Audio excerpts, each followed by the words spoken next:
Avenue Gustave V, les news de l'immobilier.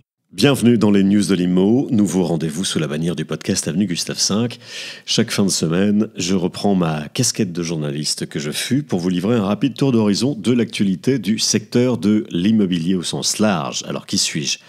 Jean-Christophe Dimino, bienvenue, ancien journaliste pour la télé, pour la radio, RMC notamment, désormais agent immobilier à plein temps depuis 2018. À retenir cette semaine, ces trois infos donc. Du jamais vu depuis 50 ans, le nombre de transactions s'est effondré en 2023 selon la FNAIM. Le DPE, pas si efficace que cela, vous verrez.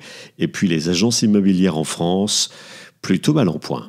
Les news de l'immobilier. C'est une baisse historique, moins 22% pour l'année 2023. Vous avez bien entendu, moins 22%, soit une baisse vertigineuse par rapport à 2022. Il s'est conclu 875 000 transactions en France l'an dernier, soit le plus faible chiffre depuis 50 ans.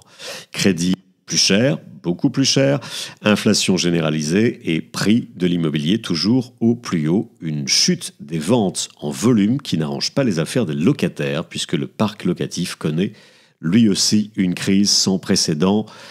Eh oui, tout est lié.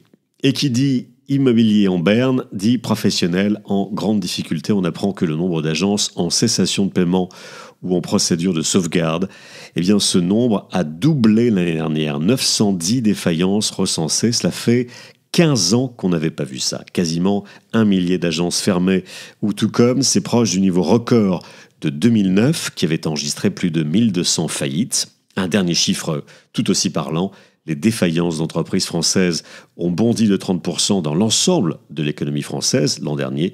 Elles ont explosé de 116% pour les seules agences immobilières. Enfin, le DPE à l'épreuve de la réalité. Selon une étude publiée par le Conseil d'analyse économique, il y a un net décalage entre les DPE, les diagnostics de performance énergétique, et la consommation énergétique réelle des logements. Les résultats s'appuient sur les données bancaires anonymes de 180 000 ménages français. Alors on apprend quoi ? On apprend que quand bien même on habiterait un logement bien noté dans le DPE, eh bien on ne ferait pas pour autant d'économie d'énergie. En clair, un bon DPE n'est pas synonyme d'économie réelle.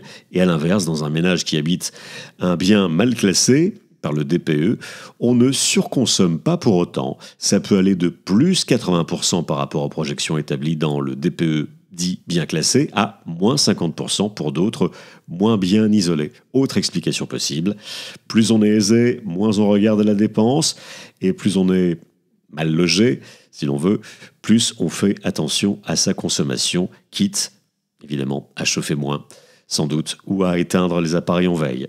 C'est une étude du Conseil d'analyse économique en lien avec le Crédit Mutuel. Voilà pour ces 3 news de la semaine. Abonnez-vous pour ne rien rater de l'actualité de l'immobilier en moins de 3 minutes chaque semaine.